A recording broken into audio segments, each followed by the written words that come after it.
Hey everyone, this is Eric from Tenzing Strategic Consulting. We've got another great life adventure coming up for you in just a few minutes. First of all, I wanted to talk to you about innovation. It's a subject that I think everyone is aware of and thinking about how to make sure that you're staying relevant. I just had a fantastic conference this last weekend that really got the creative juices flowing. But it's something that people have a lot of challenge with. They think, you know what, all the good ideas are taken, or if I don't have a massive R&D budget or some sort of special X group team, whatever, it's not going to happen. And I want to tell you some tips and tricks that you can apply to your own business that can help to find some creative ideas that maybe you haven't thought of. And it's through a process that I call cross-pollination. Basically what you're doing is you're taking ideas from other industries, other markets, other customer groups, and repurposing them to work for your business. So you're not having to recreate the wheel. You're just taking a great idea that's had success somewhere else and being able to make that work in your own industry. Now, there's been some fantastic historical examples of this. One, for example, is Starbucks. Remember when Starbucks, just before they got going in the late 80s and 90s, a cup of coffee was some black liquid in a styrofoam cup. Not that impressive. Howard Schultz went over to Europe, saw the European cafe experience, premium espressos, a community place to gather and socialize, and he brought that concept to North America, and the rest is history. Henry Ford is another great example. When he started building cars, he was doing it like everyone else, where a team of craftsmen were working on one car, working together until that one car was complete. He then visited a meat processing plant, a slaughterhouse of all places, where he saw the efficiencies in the carcass moving down the line and each worker doing one small repetitive task over and over. And he saw the scalability of that and apply that to the modern auto assembly line, which we see today. So you can take advantage of the same style of innovation by looking at other industries completely outside of what you're currently doing, looking at other markets perhaps, looking at other customer groups to leverage what's already been successful. And what you need to do is be very open-minded to say, how can I take that idea that might seem completely different from what you're doing and adapt it to what's working for you? Some ways that you can do that: number one, you have to be very open-minded. You got to make sure that ideas that seem a little bit crazy, really beat them up, think about them a lot and how they might be able to work for you. Partner with a sister company, perhaps in a different part of the world or in a slightly adjacent industry. See what kind of challenges they're facing and how they've solved them.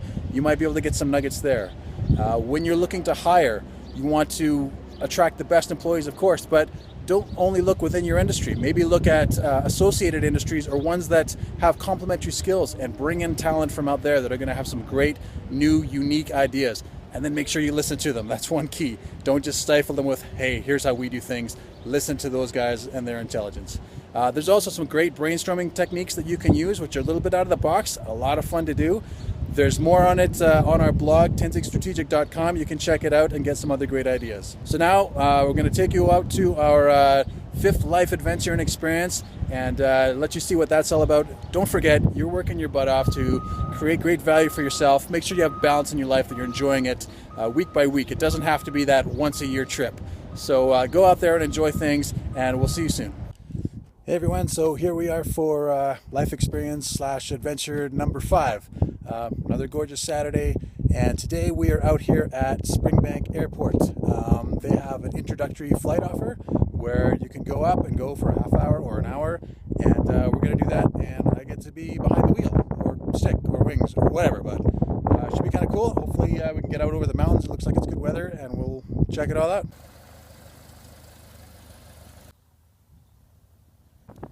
I don't really appreciate how small these things are until you get up close, but yeah, just not very much room. Be a bumpy ride, I imagine.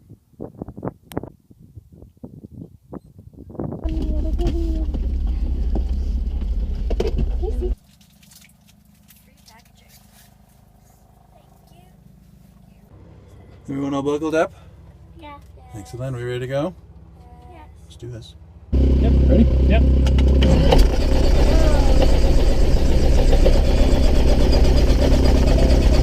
Okay, so we'll hold on there. And we'll let go. There we go.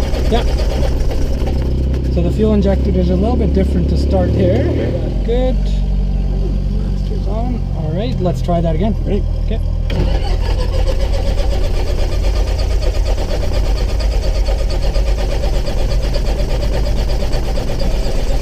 Okay, that's like, there we go. did a little bit. Yeah. Alright, well, we're good now.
Neat to kind of see the mountains from that angle. I mean, you're used to driving through them and you can pick them out, but here you're seeing them from up above, which is pretty cool.